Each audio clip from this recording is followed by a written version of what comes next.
Committee will come to order. At the conclusion of opening statements yesterday, the chair called up H.R. 4596, and the bill was open for amendment at any point. The chair would recognize Mr. Walden for the purpose of offering an amendment. I thank the chairman, and we have a bipartisan amendment to offer to H.R. 4596, and I'd ask the clerk to call up the amendment. Amendment to H.R. 4596, offered by Mr. Walden.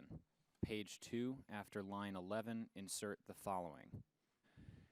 The staff will distribute the amendment, and it will be considered as read, and the gentleman from Oregon is recognized for 5 minutes in support of his amendment. I thank the chairman. Over the past 2 months, our subcommittee on telecommunications has worked to craft a bill that would achieve 2 goals that are central to this full committee's mission: relieving regulatory burdens for small businesses and protecting consumers.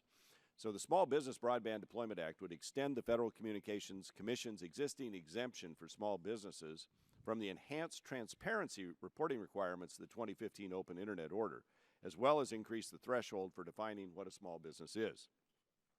At our January legislative hearing on this subject, we heard from a small internet service provider who shared the dilemma that many small ISPs face in these circumstances. Should they put up new equipment, or should they hire a lawyer to help with compliance? Should they improve service for customers, or should they devote their financial resources to sifting through regulatory language and drafting extensive reports on packet loss? Our discussion draft would seek to alleviate the unnecessary burden associated with these requirements. The ISPs are still subject. They are still subject to the 2010 transparency rules, and customers are still provided with all the information about their service they have come to expect. By extending the existing exemption, however, we're giving certainty to small businesses seeking to make budgetary and operational decisions in a long-term fashion. We've also increased the threshold for the definition of small business, bringing in closer in line with some of the Commission's previous definitions that were blessed by the Small Business Administration. Especially want to thank Congressman Loebsack and his staff, as well as the Minority Committee staff, for their work on this bill, and especially on this amendment. These negotiations have produced what I think is a strong bill that helps protect these vital small providers who serve constituents like those in my district in Eastern Oregon or in Mr. Loebsack's district in Iowa, who might otherwise not have the robust internet service that small ISPs provide. And so, Mr. Chairman, I think the amendment we have before us today reached the compromise we always hoped to reach.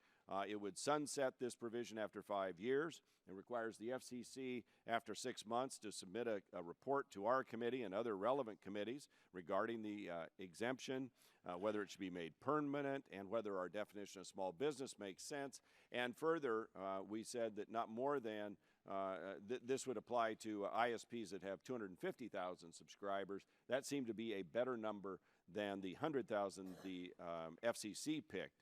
And so I was glad we were able to reach a conclusion in a fair and balanced way on this bill. I thank Mr. Loebsack especially for his work on this. And I would yield what time I have remaining to the gentleman from Iowa if he'd like to comment on that. Thank you, Mr. Walden, and thank you for working on this. I want to thank you and your staff and subcommittee ranking member Ms. Eshu and her staff for working so well with me and my staff. The staff really did a lot of work on this, as is always the case. It's a common sense agreement, and I think this is a tremendous example of how we can work across the aisle, which is what I think folks in our districts really want us to do, to make sure that we can get things done and do something that makes sense for our constituents, and I do thank you.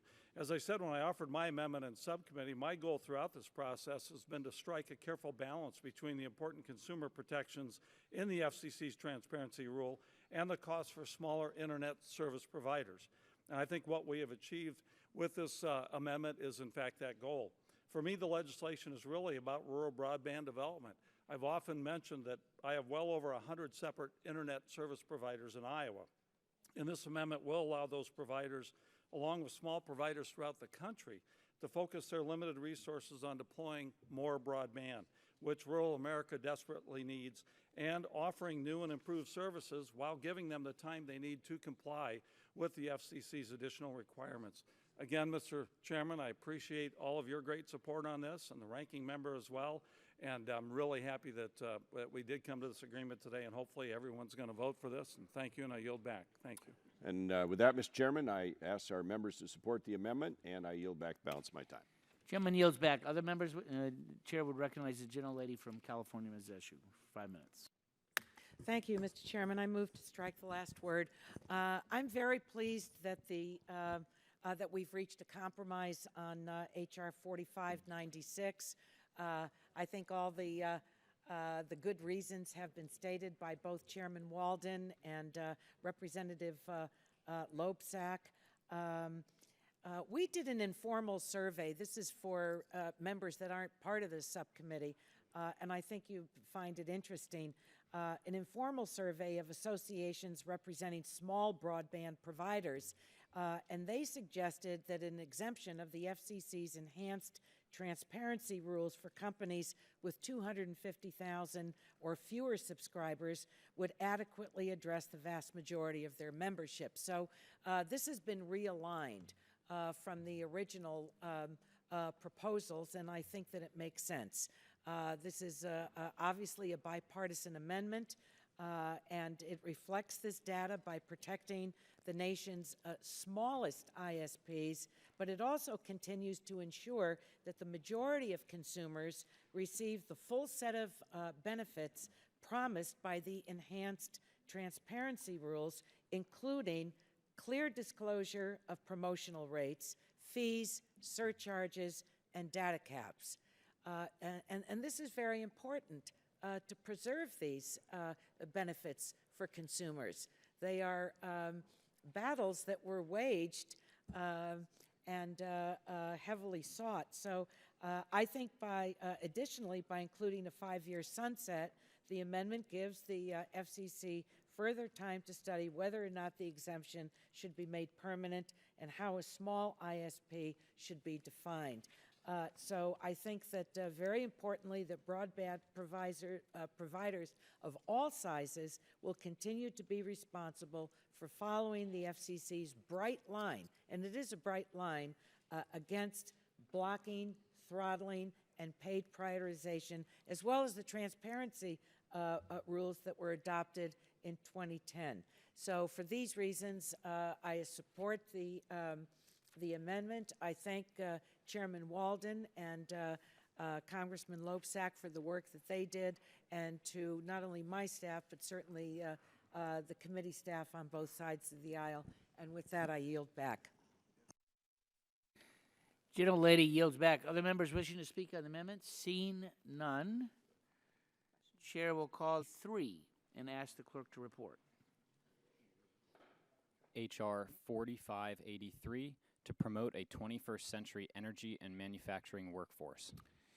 Without objection, the first reading of the bill is dispensed with. The bill will be open for amendment at any point.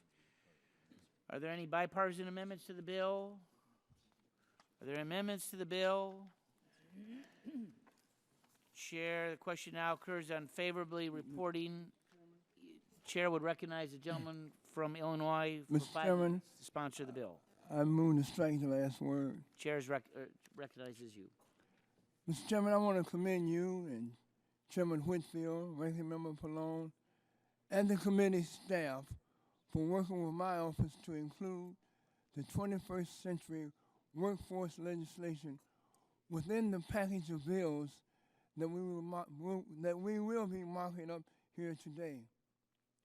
You stated, Mr. Chairman, that workforce development must be an essential component of any comprehensive energy policy. So I look forward to working with you to ensure that even as we move out of the committee process, the 21st century workforce bill is part of any discussion moving forward regarding the nation's energy policy. Mr. Chairman, I must also publicly acknowledge the leadership role of my colleague, Mr. Hudson of North Carolina, and his staff for their help in bringing us together on this important piece of legislation that's before the committee today. The good faith talks between my office, the majority and the committee staff and minority committee staff, and Mr. Hudson's office have resulted in bipartisan jobs bill that will go a long way in helping our nation's economy to get back on track by providing working opportunities for everyone. And why is this 21st century workforce bill so necessary? Mr. Chairman, just last week, my office had yet another meeting, this time with an energy company out of the great state of North Carolina, with representatives who informed us right now, today, as we speak, that they have over 1,000 jobs openings that they cannot fill because they cannot find qualified, skilled workers. In fact, Mr. Chairman, my office has been holding many of these types of meetings over the past 4 years with a variety of different energy and manufacturing industries who are facing this very same problem. At a time when African American and Latino unemployment rates are still too high, when too many female heads of households cannot find adequate employment to take care of their families, when veterans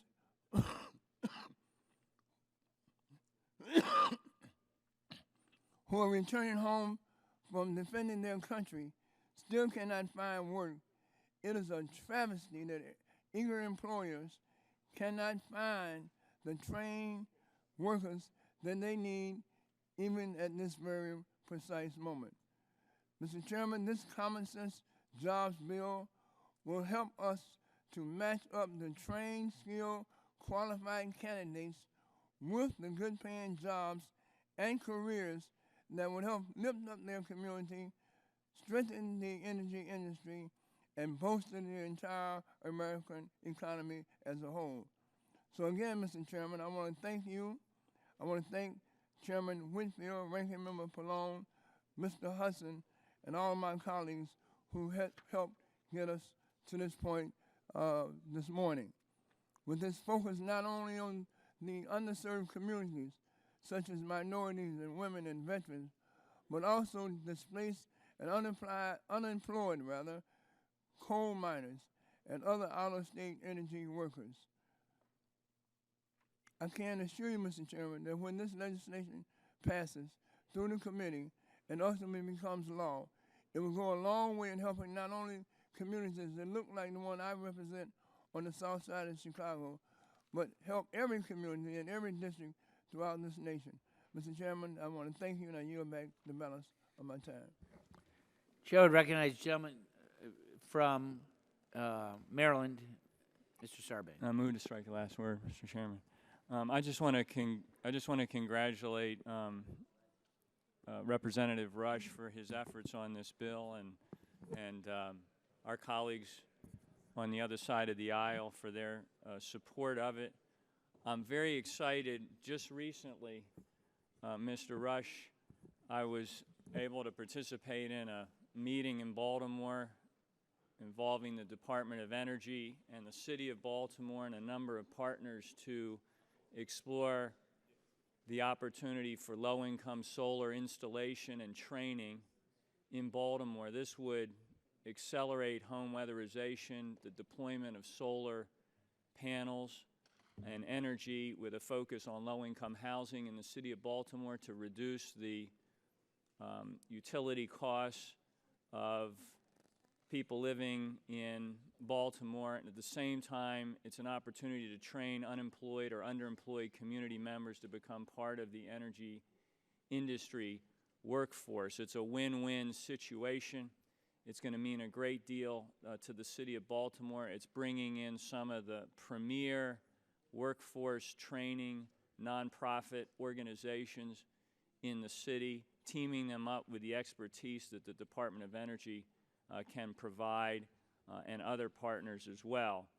And it's exactly the kind of project that I think this bill that we are hopefully about to approve here today would help to support across the country. So I applaud you for these efforts. We look forward to the opportunity that this will present for cities like Baltimore all across the country, and I yield. Gentleman yields back. Other members wishing to speak? Seeing none, the vote occurs on H.R. 4583. All those in favor will say aye. Aye. Those opposed say no. Meaning the chair, the ayes have it. The bill is agreed to. Chair will now call up H.R. 1268 and ask the clerk to report. H.R. 1268 to amend the Energy Independence and Security Act of 2007 to promote energy efficiency via information and computing technologies and for other purposes. Without objection, the first reading of the bill is dispensed with. The bill will be open for amendment at any point. Chair would recognize Ms. Eshoo for offering an amendment. Thank you, Mr. Chairman. I do have an amendment Clerk, on the desk. clerk will report the title of the amendment. Amendment to H.R. 1268 offered by Ms. Eshoo of California. And the staff will distribute the amendment. It will be considered as read, and the gentlelady will be recognized for 5 minutes in support of her amendment. Thank you, Mr. Chairman, for holding this markup. It's always good to come into the room to write a bill and know that we're going to pass it out of the full committee. And today it includes H.R. 1268. It's the Energy Efficient Government Technology Act that's on the committee's docket. This is a bipartisan amendment that's being offered with my legislative partner, Congressman Kinzinger. It makes minor technical and conforming changes to H.R. 1268 to ensure that the version the committee approves today is identical to the language that already, it's hard for me to concentrate with a side conversation right next to me.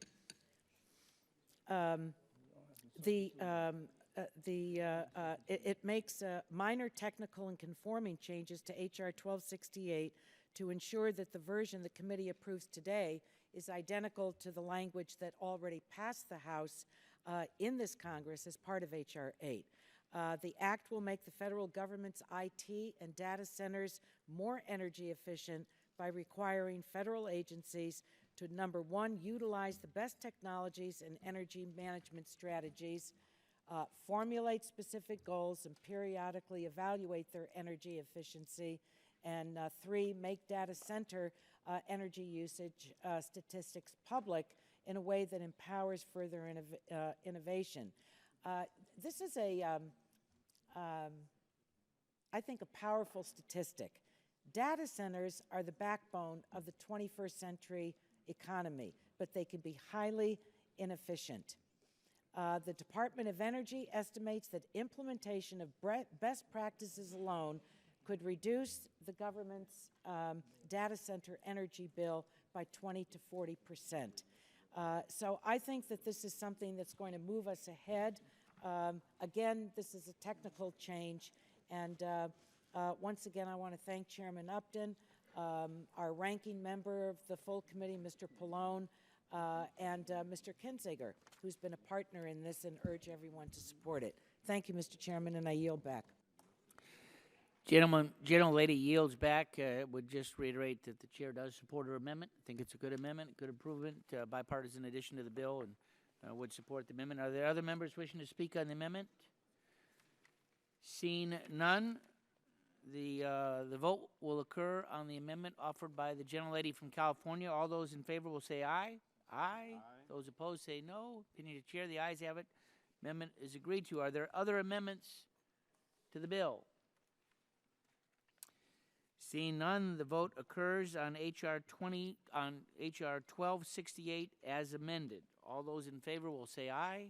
Aye. Those opposed say no. And the opinion of the chair, the ayes have it, and the bill as amended is agreed to. Chair would now call up H.R. 2984, Fair Rates Act. Clerk will report the title of the bill. H.R. 2984, to amend the Federal Power Act to provide that any inaction by the Federal Energy Regulatory Commission that allows a rate change to go into effect shall be treated as an order by the Commission for purposes of rehearing and court review. Without objection, the first reading of the bill is dispensed with, and the bill will be open for amendment at any point. Are there any bipartisan amendments to the bill? Any amendments to the bill? Seeing none, the vote will occur on H.R. 2984. All those in favor will say aye.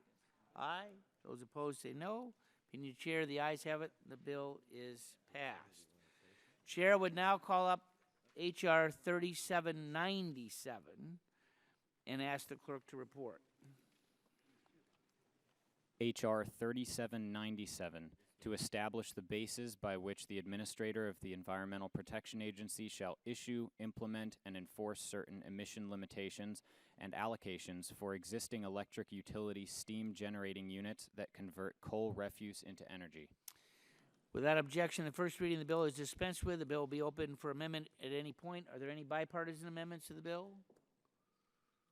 Are there any amendments to the bill? Chair would recognize the gentleman from New Jersey to offer an amendment. Clerk will report the title of the amendment.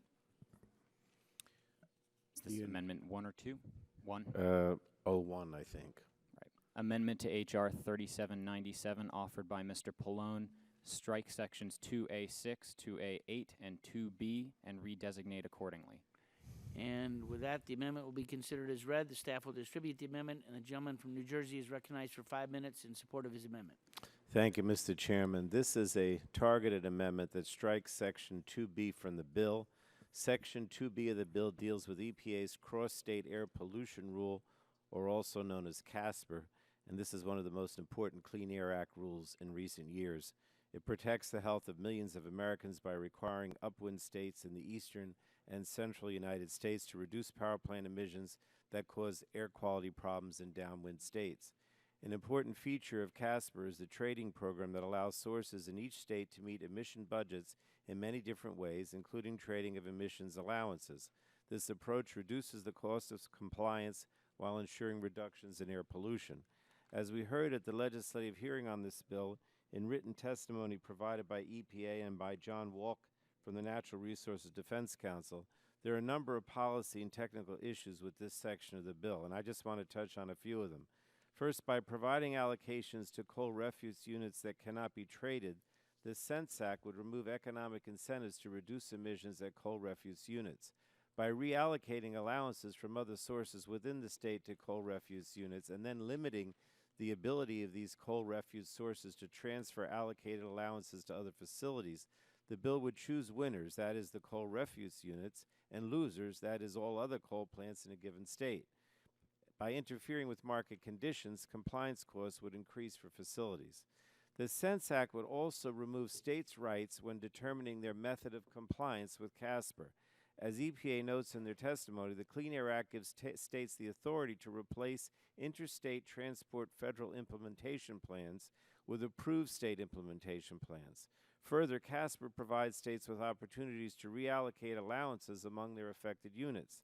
The Sense Act would deny states control over allocations of allowances by rendering any submitted state plan with a different allocation to these units unapprovable. And why supporters of this bill would want to change a successful EPA program to make it less flexible and more costly is simply beyond me.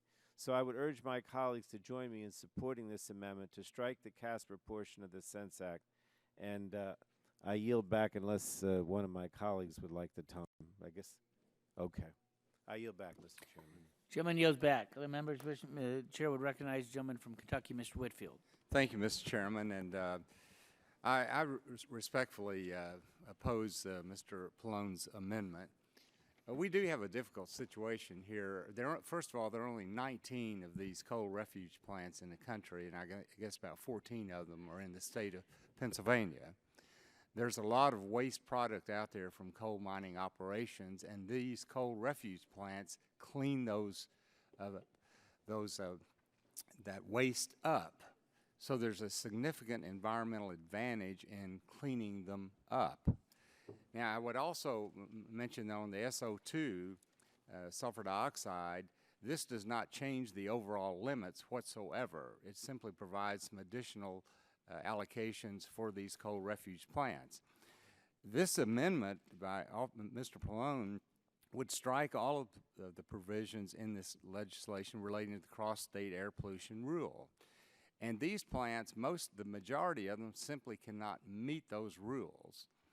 And as I said, the 19 plants only provide 100 megawatts.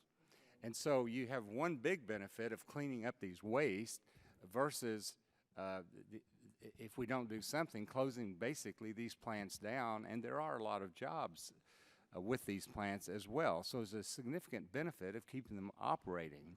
And that's what the purpose of the bill is, to simply allow continued operation which provides significant environmental benefits by remediating the coal refuge problem. The bill reallocates emission allowances under the cross-state rule from other plants to coal refuge to energy facilities in order to help their continued operation. And so this is not a big issue per se when you're only talking about 100 megawatts, but the environmental benefits and the job benefits are very important. So for that reason, I would respectfully oppose, and if the gentleman from I yield to balance my time, the gentleman from Illinois. Thank you, Mr. Chairman, and I just want to weigh in support with you against the amendment for the stated reasons. For my colleagues who don't serve on this subcommittee, a picture's worth 1,000 words, and if you could just picture these coal refuse areas and the ability to reclaim a lot to generate electricity and then clean up this so it doesn't affect the groundwater. It is as Chairman Whitfield said, there are significant environmental benefits to this, and so with that, I just want to be supportive of the underlying bill, and of course supportive of the chairman's discussion in opposition to the amendment. And I will get back in time to. And I may say I know that this is of significant concern, and I know that Mr. Doyle has a real interest in this area because his area of the country is really affected by this as well. And although we opposed, or I certainly opposed this particular amendment, I would welcome the opportunity to continue working with the other side to see if there's some way before the bill gets to the floor or an amendment could be brought that would recognize the needs on both sides. Yield back. Would the gentleman yield just for 30 seconds? Yeah, yes. I mean, my basic problem, as I guess I've already said, is that this Sense Act picks winners and losers, and it tips the scales in favor of coal refuse plants at the expense of all other plants within a state. And that's my basic problem here, and that's why I put forth this amendment. Regardless of anything else, I just think that this idea of picking winners and losers is just not the right way to proceed. But thank you for the time. Gentleman yields back. Other members wishing to speak? Gentleman from Pennsylvania, Mr. Doyle. Thank you, Mr. Chairman. I want to speak in support of Mr. Palone's amendment. The Sense Act has a very important goal, ensuring that coal refuge facilities, many of which are located in my home state, can continue to operate in the years to come. These plants help process waste coal left from mining operations that closed down decades ago. And left unmanaged, these waste coal fields can damage local water sources and habitats. Coal refuge piles can also, from time to time, catch fire and release harmful toxins at ground level, polluting forests, neighborhoods, and schoolyards. Coal refuge plants unquestionably play an important role in efforts to repair and improve the environment in my state of Pennsylvania. A majority of these plants, as I've said, are in our state, and we are slowly working to remediate the extraordinary amount of waste coal in our state. Industry estimates that waste coal piles cover 170,000 acres in the state of Pennsylvania. And because of their impact, these plants have enjoyed bipartisan support in Pennsylvania for many years. However, I have to oppose the Sense Act as it's currently written today. It's not our job here at Energy and Commerce to pick winners and losers, and this bill uses the cross-state air pollution rule to help prop these plants up while hurting others. That's right, this bill would actually make it more difficult for other power plants, including coal-fired power plants, to comply with these regulations. The Sense Act also infringes on states' ability to craft their own implementation plan to comply with the cross-state air pollution rule. Now, it's unfortunate that my state hasn't yet submitted their own plan, like a plan that would help these coal refuge plants, but we should continue to uphold their ability to do so. We can't just come up with an alternative standard for important rules and regulations that protect the air we breathe. And that's what the second part of this bill does. It sets a bad precedent for future regulations as we try to protect our air and stop global warming. There are coal refuge plants in my home state that can and will be able to operate under the Cross-State Air Pollution Rule and the Mercury Air Toxic Standards, the two regulations addressed in the Sense Act. We need to make the processing of fossil fuels cleaner in this country, not carve out exceptions or exemptions for specific plants that may find doing so difficult while hurting other plants in the process. So I want to continue to look for ways to help coal refuge plants operate in the years to come because they're very important to Pennsylvania. But the Sense Act isn't a good way to go about it as it's currently written, and for that reason, I urge my colleagues to support Mr. Pallone's amendment and oppose this bill. And I yield back. Gentleman yields back. Other members wishing to speak on the amendment? Seeing none, roll call is requested. The clerk will call the roll. Mr. Barton. Mr. Barton votes no. Mr. Whitfield. Mr. Whitfield votes no. Mr. Shimkus. Mr. Shimkus votes no. Mr. Pitts. Mr. Pitts votes no. Mr. Walden. Mr. Murphy. Mr. Murphy votes no. Mr. Burgess. Ms. Blackburn. Ms. Blackburn votes no. Mr. Scalise. Mr. Latta. Mr. Latta votes no. Mrs. McMorris-Rogers. Mrs. McMorris-Rogers votes no. Mr. Harper. Mr. Harper votes no. Mr. Lance. Mr. Lance votes no. Mr. Guthrie. Mr. Olson. Mr. Olson votes no. Mr. McKinley. Mr. McKinley votes no. Mr. Pompeo. Mr. Pompeo votes no. Mr. Kinzinger. Mr. Kinzinger votes no. Mr. Griffith. Mr. Griffith votes no. Mr. Bilirakis. Mr. Johnson. Mr. Johnson votes no. Mr. Long. Mr. Long votes no. Mrs. Elmers. Mrs. Elmers votes no. Mr. Bouchon. Mr. Bouchon votes no. Mr. Flores. Mrs. Brooks. Mrs. Brooks votes no. Mr. Mullen. Mr. Mullen votes no. Mr. Hudson. Mr. Hudson votes no. Mr. Collins. Mr. Collins votes no. Mr. Kramer. Mr. Kramer votes no. Mr. Pallone. Mr. Pallone votes aye. Mr. Rush. Mr. Rush votes aye. Miss Eshoo. Miss Eshoo votes aye. Mr. Engel. Mr. Engel votes aye. Mr. Green. Miss DeGette. Miss DeGette votes aye. Miss Capps. Miss Capps votes aye. Mr. Doyle. Mr. Doyle votes aye. Miss Schakowsky. Miss Schakowsky votes aye. Mr. Butterfield. Mr. Butterfield votes aye. Miss Matsui. Miss Matsui votes aye. Miss Castor. Miss Castor votes aye. Mr. Sarbanes. Mr. Sarbanes votes aye. Mr. McNerney. Mr. McNerney votes aye. Mr. Welch. Mr. Welch votes aye. Mr. Lujan. Mr. Lujan. Mr. Lujan votes aye. Mr. Tonko. Mr. Tonko votes aye. Mr. Yarmouth. Mr. Yarmouth votes aye. Miss Clark. Miss Clark votes aye. Mr. Loebsack. Mr. Loebsack votes aye. Mr. Schrader. Mr. Schrader votes aye. Mr. Kennedy. Mr. Kennedy votes aye. Mr. Cardenas. Mr. Cardenas votes aye. Chairman Upton. Votes no. How does Mr. Burgess, Dr. Burgess, record? Any other members? Burgess votes Mr. no. Guthrie? Mr. Guthrie votes no. Mr. Walden? Mr. Walden votes no. Mr. Flores? Mr. Flores votes no. Other members wishing to change their vote or cast a vote? Seeing none, the clerk will report the tally.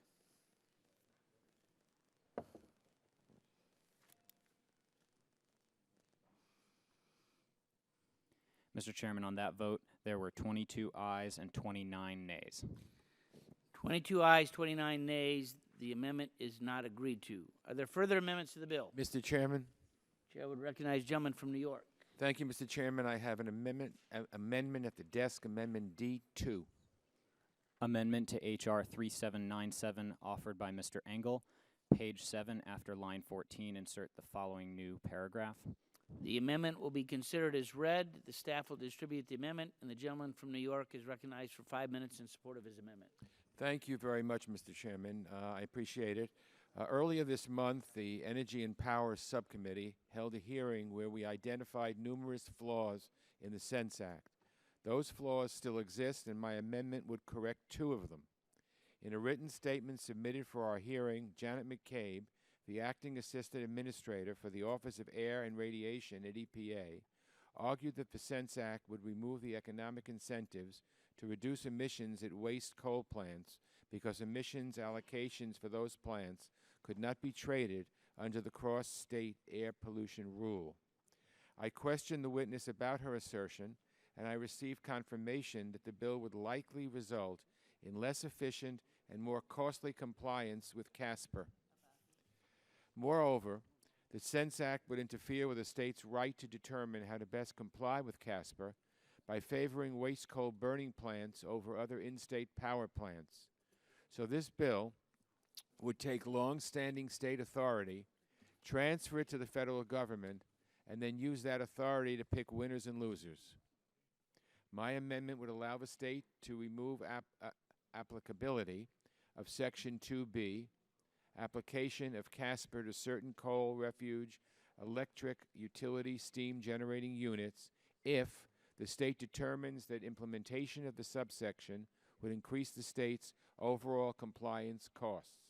My amendment addresses the issue of more costly compliance with CASPR and returns the power to the states, something that we hear from both sides of the aisle, that the states should retain the power. So I urge a yes vote, and I yield back. Gentleman yields back. Other members wishing to speak? Chair would recognize the gentleman from Illinois, Mr. Shimkus. Thank you, Mr. Chairman. I rise to speak against the amendment just to make a couple points. The newest coal-fired power plant in my congressional district is 1,600 megawatts. So the other thing that people have to understand, these are very small. These are 100 megawatts. They're small. They're really designed to create some energy, but also really to clean up these sites, as people have talked about. And so that's why we're continue to be supportive of the underlying bill. The other thing I'd like to put forward is that when you address costs, what are going to be the cost of the closure of these small generating facilities? You'll lose, in Illinois, it would be to lose the property tax base. You'll lose the jobs. You'll lose the income. You'll lose the money that goes to the local school districts or the local county.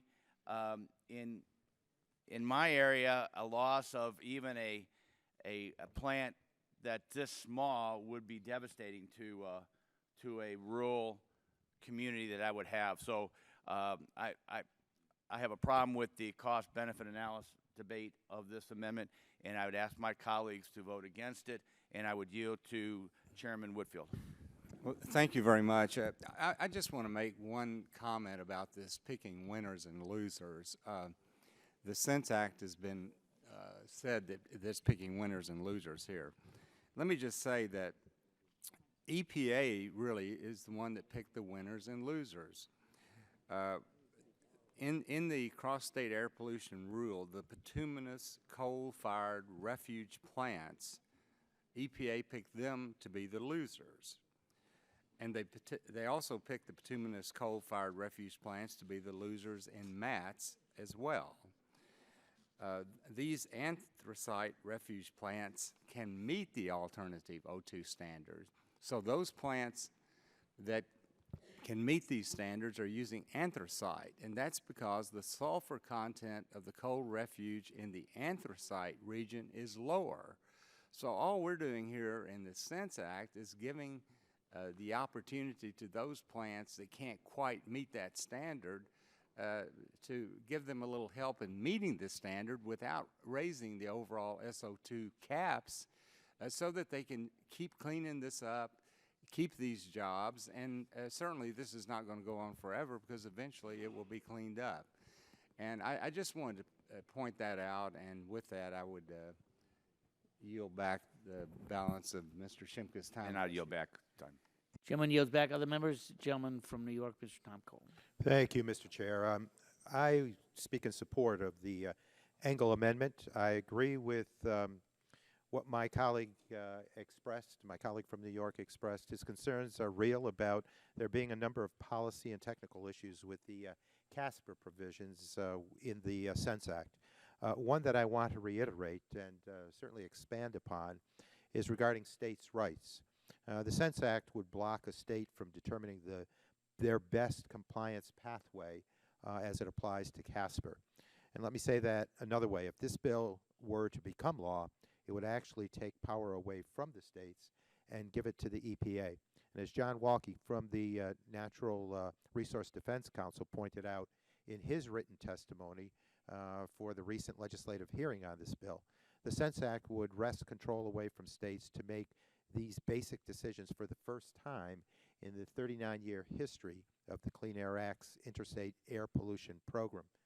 So in dealing with this issue, the Engel Amendment would allow states to opt out of the CASPER provisions from the Sense Act, thereby avoiding the states' rights issue, which is tremendously important. And all of the other technical and policy issues that have been raised regarding the portion of the bill would also be addressed by the amendment. So therefore, I urge my colleagues to join me in support of the Engel Amendment, and with that, I yield back.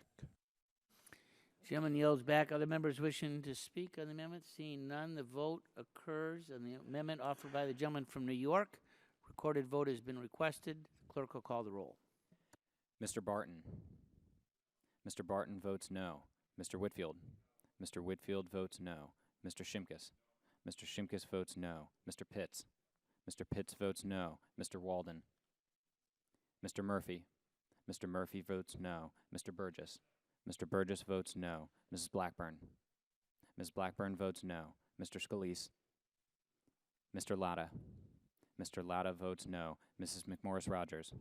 Mrs. McMorris Rogers votes no. Mr. Harper. Mr. Harper votes no. Mr. Lance. Mr. Lance votes no. Mr. Guthrie.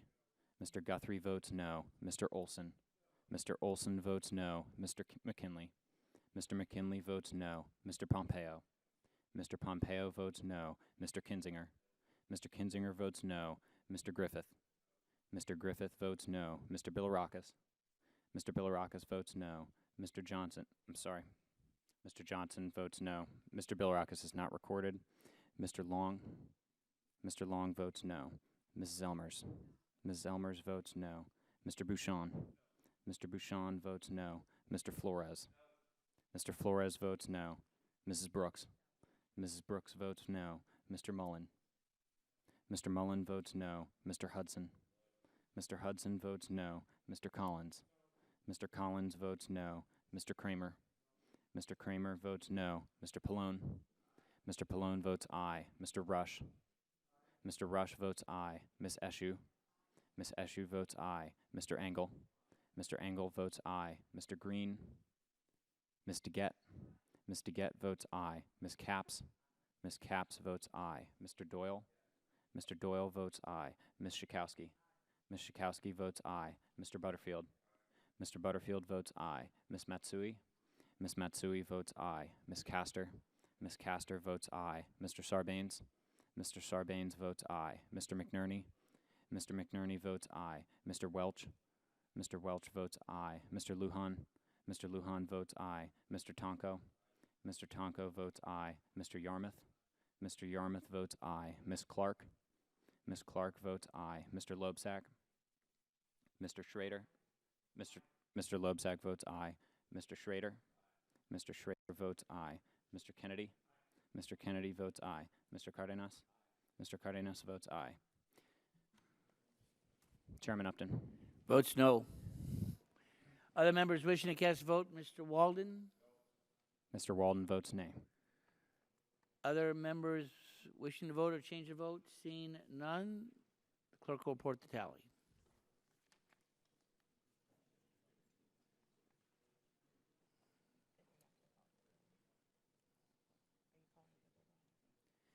Mr. Chairman, on that vote, there were 22 ayes and 29 nays. 22 ayes, 29 nays. The amendment is not agreed to. Are there further amendments to the bill? Seeing none, the vote occurs on the bill itself. H.R. 3797, a recorded vote has been asked for. The clerk will call the roll. Mr. Barton. Mr. Barton votes aye. Mr. Whitfield. Mr. Whitfield votes aye. Mr. Shimkus. Mr. Shimkus votes aye. Mr. Pitts. Mr. Pitts votes aye. Mr. Walden. Mr. Walden votes aye. Mr. Murphy. Mr. Murphy votes aye. Mr. Burgess. Mr. Burgess votes aye. Mrs. Blackburn. Mrs. Blackburn votes aye. Mr. Scalise. Mr. Latta. Mr. Latta votes aye. Mrs. McMorris Rogers. Mrs. McMorris Rogers votes aye. Mr. Harper. Mr. Harper votes aye. Mr. Lance. Mr. Lance votes aye. Mr. Guthrie. Mr. Guthrie votes aye. Mr. Olson. Mr. Olson votes aye. Mr. McKinley. Mr. McKinley votes aye. Mr. Pompeo. Mr. Pompeo votes aye. Mr. Kinzinger. Mr. Kinzinger votes aye. Mr. Griffith. Mr. Griffith votes aye. Mr. Bilirakis. Mr. Johnson. Mr. Johnson votes aye. Mr. Long. Mr. Long votes aye. Mrs. Elmers. Mrs. Elmers votes aye. Mr. Bouchon. Mr. Bouchon votes aye. Mr. Flores. Mr. Flores votes aye. Mrs. Brooks. Mrs. Brooks votes aye. Mr. Mullen. Mr. Mullen votes aye. Mr. Hudson. Mr. Hudson votes aye. Mr. Collins. Mr. Collins votes aye. Mr. Kramer. Mr. Kramer votes aye. Mr. Pallone. Mr. Pallone votes no. Mr. Rush. Mr. Rush votes no. Miss Eshu. Miss Eshu votes no. Mr. Engel. Mr. Engel votes no. Mr. Green. Miss DeGette. Miss DeGette votes no. Miss Capps. Miss Capps votes no. Mr. Doyle. Mr. Doyle votes no. Miss Schakowsky. Miss Schakowsky votes no. Mr. Butterfield. Mr. Butterfield votes no. Miss Matsui. Miss Matsui votes no. Miss Castor. Miss Castor votes no. Mr. Sarbanes. Mr. Sarbanes votes no. Mr. McNerney. Mr. McNerney votes no. Mr. Welch. Mr. Welch votes no. Mr. Lujan. Mr. Lujan votes no. Mr. Tonko. Mr. Tonko votes no. Mr. Yarmouth. Mr. Yarmouth votes no. Miss Clark. Miss Clark votes no. Mr. Loebsack. Mr. Loebsack votes no. Mr. Schrader. Mr. Schrader votes no. Mr. Kennedy.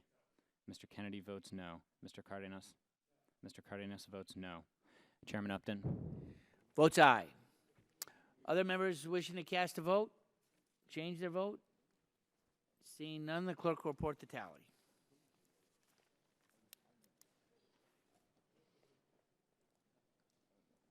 Mr. Chairman, on that vote, there were 29 ayes and 22 nays.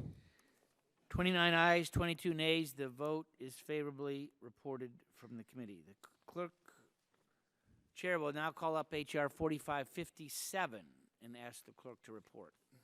H.R. 4557, to allow for judicial review of any final rule addressing national emission standards for hazardous air pollutants for brick and structural clay products or for clay ceramic manufacturing before requiring compliance with such rule.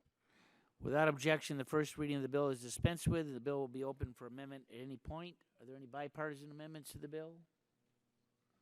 Are there any amendments to the bill? Seeing none, the vote will occur. Oh, wait. Oh, I'm sorry. Mr. Chairman. Chair will recognize the gentleman from Illinois for 5 minutes to strike the last word. Thank you, Mr. Chairman.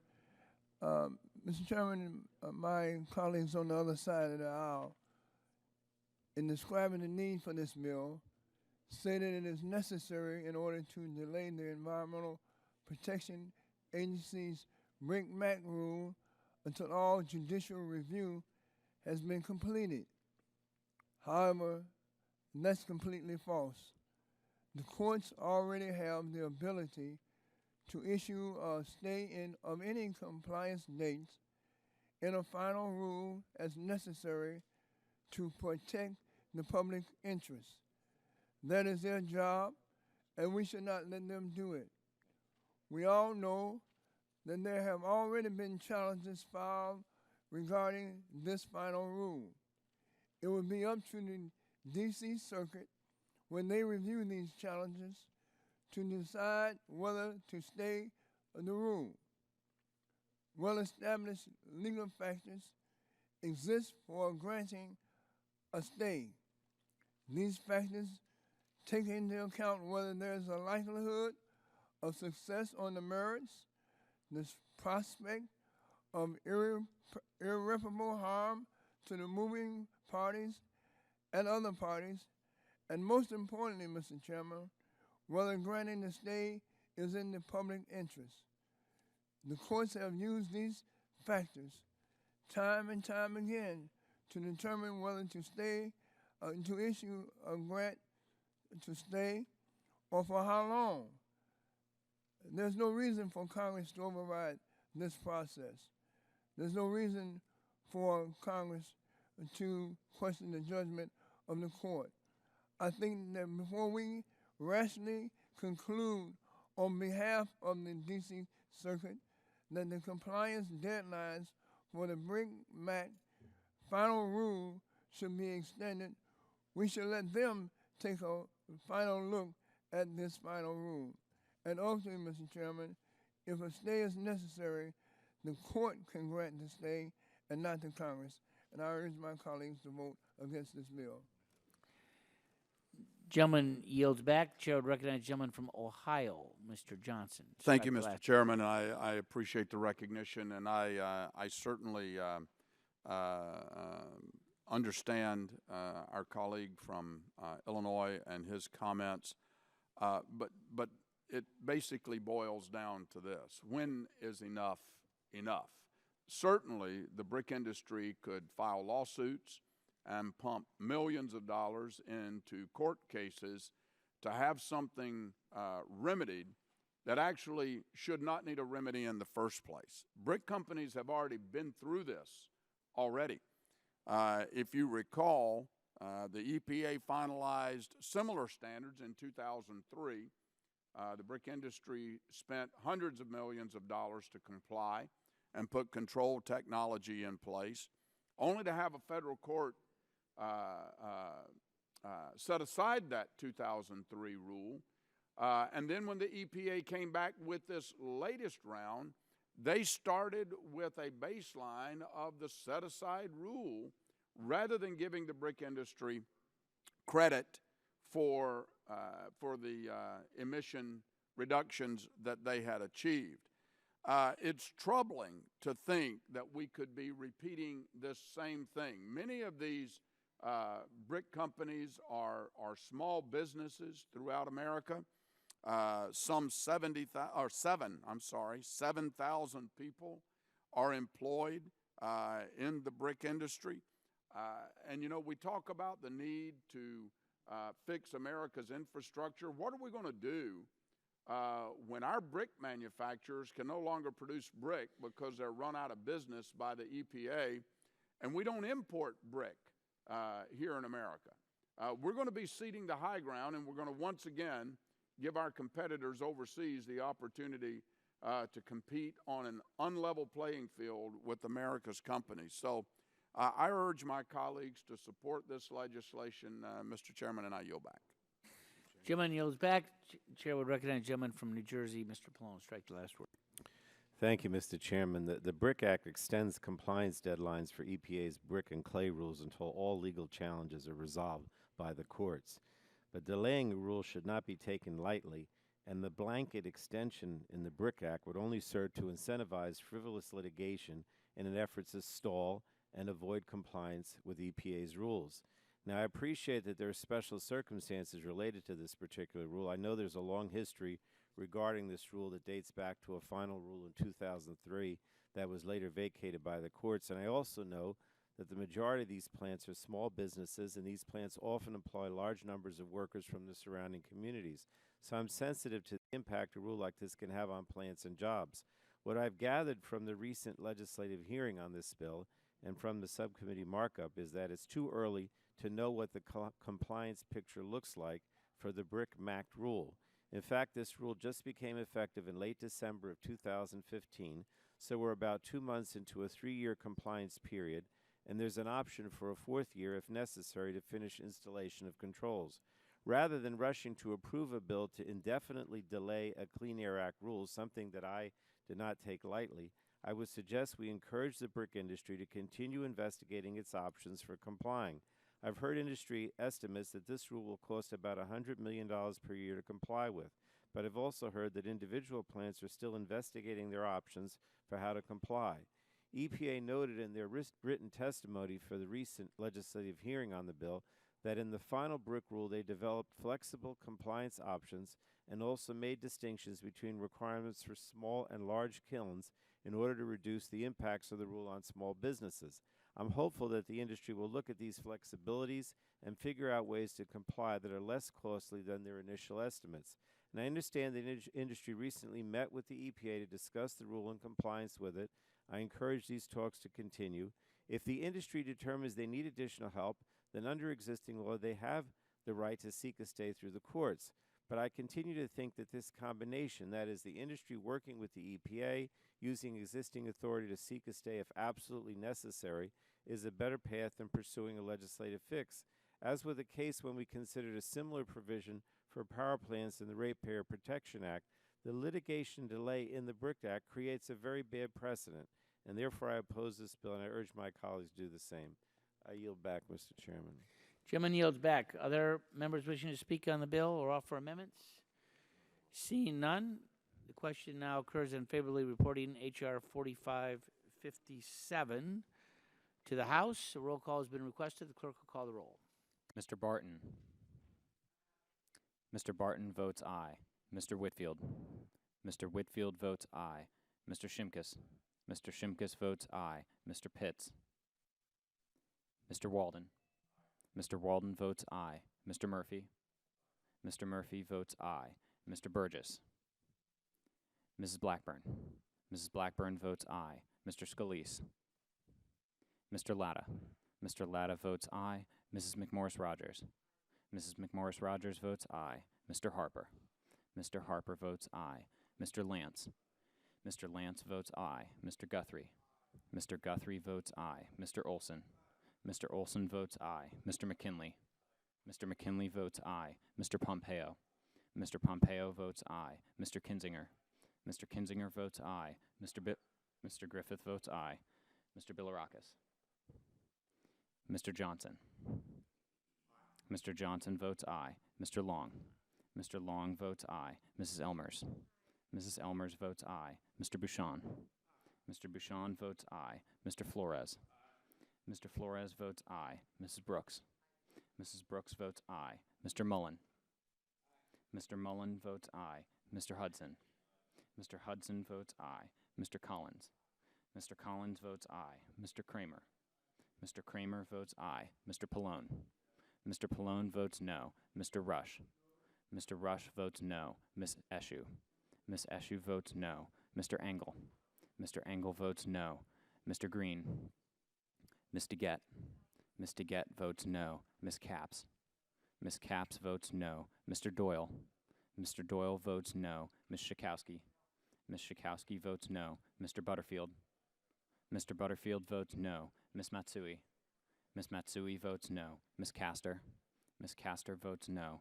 Mr. Sarbanes. Mr. Sarbanes votes no. Mr. McNerney. Mr. McNerney votes no. Mr. Welch. Mr. Welch votes no. Mr. Lujan. Mr. Lujan votes no. Mr. Tonko. Mr. Tonko votes no. Mr. Yarmouth. Mr. Yarmouth votes no. Miss Clark. Miss Clark votes no. Mr. Loebsack. Mr. Loebsack votes no. Mr. Schrader. Mr. Schrader votes no. Mr. Kennedy. Mr. Kennedy votes no. Mr. Cardenas. Mr. Cardenas votes no. Chairman Upton. Votes aye. Chairman Upton votes aye. Other members, Dr. Burgess, how does Dr. Burgess record?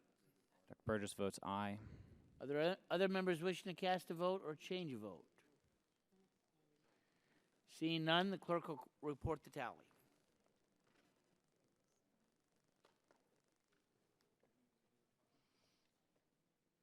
Mr. Chairman, on that vote, there were 28 ayes and 22 nays. 28 ayes, 22 nays. The bill, H.R. 4557, is favorably reported. Chair would now call up H.R. 4238 and ask the clerk to report. H.R. 4238, to amend the Department of Energy Organization Act and the Local Public Works Capital Development and Investment Act of 1976 to modernize terms related to minorities. Without objection, the first reading of the bill is dispensed with. The bill will be open for amendment at any point. Are there any bipartisan amendments to the bill? Are there any amendments to the bill? Seeing none, the question now occurs on favorably reporting H.R. 4238 to the House. All those in favor will say aye. Aye. Those opposed say no. Opinion chair, the ayes have it. The bill is favorably reported.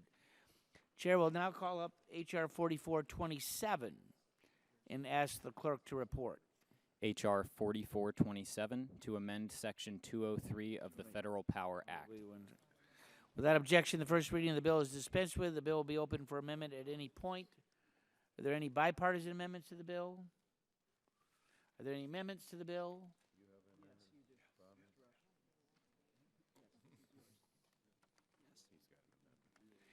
Chair would recognize the gentleman from Illinois to offer an amendment. The clerk will report the title of the amendment. Amendment to H.R. 4427 offered by Mr. Rush. At the end of the bill, add the following new sections. And the without objection, the amendment will will be dispensed with. The staff will distribute the amendment, and the gentleman from Illinois is recognized for 5 minutes. I want to thank you, Mr. Chairman. Mr. Chairman, during the subcommittee hearing, we heard testimony from Mr. Minzer, who is the general counsel for FERC, regarding the serial mergers as a possible concern. Mr. Minzer stated that the Commission would no longer have the authority to review and approve mergers valued at less than $10 million, even in situations where the merger took place as one of a series of transactions. Would the gentleman yield? Yes, Mr. Chairman. We're prepared to accept the amendment. I think we'd still like to work on it between now and then, but we're prepared to accept the amendment if the gentleman will accept that. I certainly will accept that, Mr. Chairman, and I yield back graciously. Gentleman yields Mr. back, Chairman. and the vote will occur on the amendment. Those in favor will say aye. Aye. Those opposed say no. Opinion chair, the ayes have it. Further amendments to the bill? Seeing none, the vote occurs on the bill H.R. 4427 as amended. Those in favor will say aye. Aye. Those opposed say no. Opinion chair, the ayes have it. The bill is favorably reported. Chair now calls up H.R. 4444 and asks the clerk to report. H.R. 4444 to amend the Energy Policy and Conservation Act to exclude power supply circuits, drivers, and devices designed to be connected to and power light-emitting diodes or organic light-emitting diodes providing illumination from energy conservation standards for external power supplies and for other purposes. That is about the longest title I've ever heard, but without objection, the first reading of the bill is dispensed with, and the bill will be open for amendment. The chair will recognize the gentlelady from Tennessee for a colloquy. Thank you, Mr. Chairman. I want to thank everybody for their hard work in drafting H.R. 4444. And I know it will alleviate some of the regulatory burden on entrepreneurs. And we all want to encourage energy efficiency. And this bill will allow that to happen by giving the LED lighting industry and direct current ceiling fans greater flexibility with the external power supply efficiency level 6. Universal Lighting is headquartered in Nashville. They employ about 100 Tennesseans, and this is important to them, and of course our ceiling fan manufacturer is important to them. There are other niche industries that will be adversely affected by EPS regulation. One of those is the music performance industry. Music recording and performance is made possible because of external power supplies, and they are only effective as long as they do not interfere with musical instruments and audio devices. It is impossible for external power supplies to meet efficiency level 6 without generating more electromagnetic interference and adding noise to audio circuits. I wish we could work this out before this bill goes to the floor. It is important to the performance industry, to the concert industry, to the recording industry, to get this right, and knowing that they're going to be facing additional regulation to make certain that there is a way to waiver them out of that. I look forward to working with my colleagues. I feel like we have to find a solution to this issue in order to enable those that are in the performance, concert, and music recording industry to be able to continue without that kind of electromagnetic interference in their daily work. And I yield back to the chairman. The gentlelady yields back. The chair would recognize. No, is that all? Mr. Chairman, can I move to strike the last word? Who wait? Is that Renee? Yeah. I just want to recognize say, gentlelady from North Carolina. Thank you, Mr. Chairman. I appreciate so much the committee working with us on this issue. I do look forward to it moving swiftly to the floor because of the time constraints that are approaching. But I would like to work with the gentlelady from Tennessee on this if there's a way that we can, move swiftly on helping that situation. I certainly understand the situation, and as complicated as this has been for me to understand, it certainly, I truly understand the dilemma that you are facing with this as well. Will the gentlelady yield? Yes, I'll yield to the gentlelady. Thanks. I just want to thank Congresswoman Elmers for working on this bill with me, and also Ms. Matsui and Mr. Pompeo for helping us with it. I want to address Congresswoman Blackburn's issues because they are very real issues and something that we're trying to work with her on. I want to echo what Congresswoman what Congresswoman Elmers is saying, which is that already this rule has taken effect and it started to affect the LED lighting manufacturers. That's why we've had to write a letter asking them to forbear on enforcement until we get this done. So that's why we have to move it along. But we really do want to work on these issues as it moves to the floor, and we want to, certainly we don't want the music industry to be affected in any way. And so we need to work on it. But this is an important change that's going to really help these innovations that move forward, and so it needs to happen. If the gentlelady will yield. It's Ms. Elmer's yes. time. Yes, it is important, and lighting is important to your concert and performances and to the LED innovation. But what we have to realize is the electromagnetic fields and the static that calls. Sometimes you call it white space. And the feedback that you get in that is vitally important that we address this because there are already rulemakings in place, and we have to ask for the forbearance or amend it onto the bill or quickly, separately, legislatively address this. I yield back to Ms. Elmers.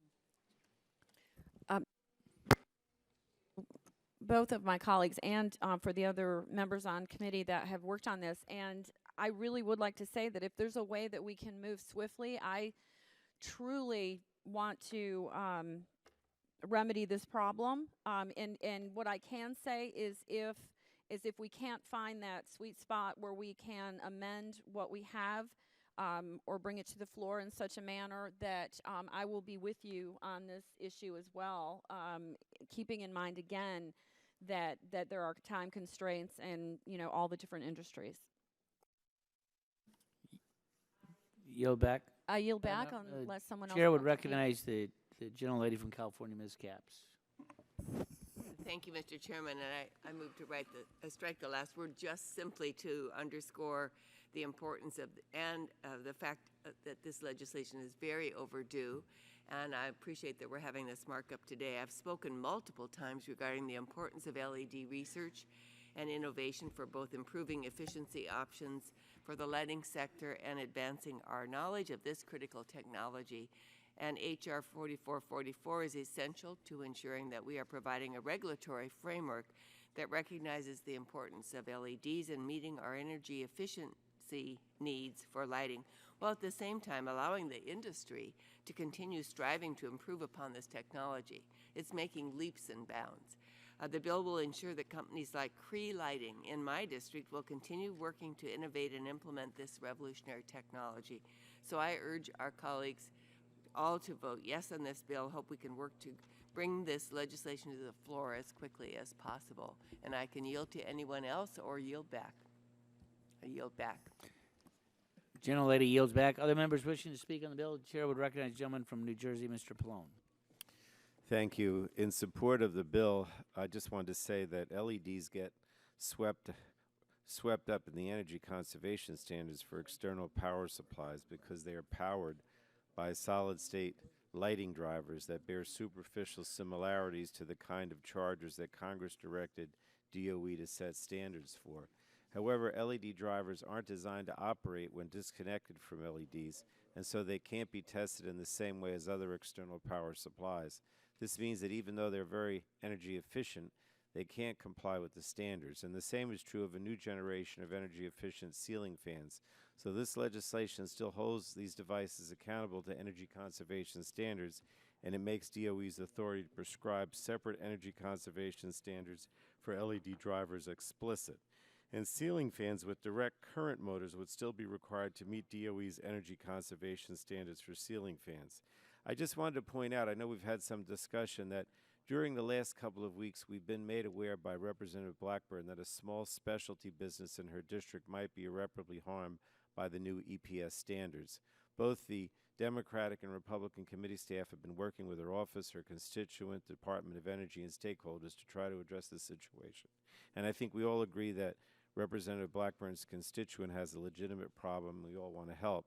As we all tried in good faith to draft a potential legislative solution, it became abundantly clear that this situation could more quickly and efficiently be remedied through an administrative route rather than a legislative one. It also became clear that we could not readily put together a legislative fix without running the risk of upending the careful balance struck in the bill and derailing the fast track to enactment that we all hope this bill is on. So I just wanted to thank Representative Blackburn for recognizing this and agreeing to forego amending the bill. I want to make clear to her that I will work with her, her constituent, our colleagues, and DOE to ensure that her constituent gets the administrative waiver we all believe the company deserves. In fact, I believe that ACEEE, the lead organization for the efficiency community in this bill, is willing to help your constituent navigate the waiver process if you so desire. We'll also work to ensure that no enforcement action is taken against your constituent as the company pursues this administrative remedy. And although we think this effort to obtain administrative relief will succeed, we could, of course, work with you on a legislative fix on the chance that this effort somehow falls short. So with that, Mr. Chairman, I just wanted to conclude by commending Representatives Black and DeGette, along with Representative Yarmouth, who played a large role in adding the fan language to the bill. And I urge my colleagues to vote yes on the bill so that consumers and businesses can continue to take full advantage of these energy-efficient products that will save power and money. And I yield back. Gentleman yields back. Other members wishing to speak? Seeing none, the question now occurs in favorably reporting H.R. 4444 to the House. All those in favor will say aye. Aye. Those opposed say no. Opinion share. The ayes have it. The bill is reported. Now, it's my understanding that the remaining bills are all non-controversial but important, and the Parles will not let me put them as one in block, but we have a pretty good way to do it here. So the chair will ask unanimous consent that the committee adopt and favorably report to the House of Representatives H.R. 2080, a bill to extend the deadline for commencement of construction of a hydroelectric project involving Clark Canyon Dam. Without objection, so ordered. Chair asks unanimous consent that the committee adopt and favorably report to the House H.R. 2081, a bill to extend the deadline for commencement of construction of a hydroelectric project involving the Gibson Dam. Without objection, so ordered. Chair would ask unanimous consent that the committee adopt and favorably report to the House H.R. 3447, a bill to extend the deadline for commencement of construction of a hydroelectric project involving the W. Kerr Scott Dam. Without objection, so ordered. Chair asks unanimous consent that the committee adopt and favorably report to the House H.R. 4411, a bill to extend the deadline for commencement of construction of a hydroelectric project involving the Gaithright Dam. Without objection, so ordered. Chair asks unanimous consent that the committee adopt and favorably report to the House H.R. 4416, a bill to extend the deadline for commencement of a construction of a hydroelectric project involving the Jennings-Randolph Dam. Without objection, so ordered. The chair would ask unanimous consent that the committee adopt and favorably report to the House H.R. 4412, a bill to extend the deadline for commencement construction of a hydroelectric project involving the Flanagan Dam. Without objection, so ordered. Chair would ask unanimous consent that the committee adopt and favorably report to the House H.R. 4434, a bill to extend the deadline for commencement of a construction of a hydroelectric project involving the Cannonsville Dam. Without objection, so ordered. That now concludes the legislative activity of the committee for the morning. I would like to insert for the record, under unanimous consent, a letter from FERC, a letter written to myself and Mr. Pallone regarding views on 4411 and 4412, and also a letter from the National Rural Electric Cooperative Association to myself and Mr. Pallone regarding H.R. 2984, the Fair Rate Payer Accountability Transparent Act. Without objection, the letters will be included as part of the record.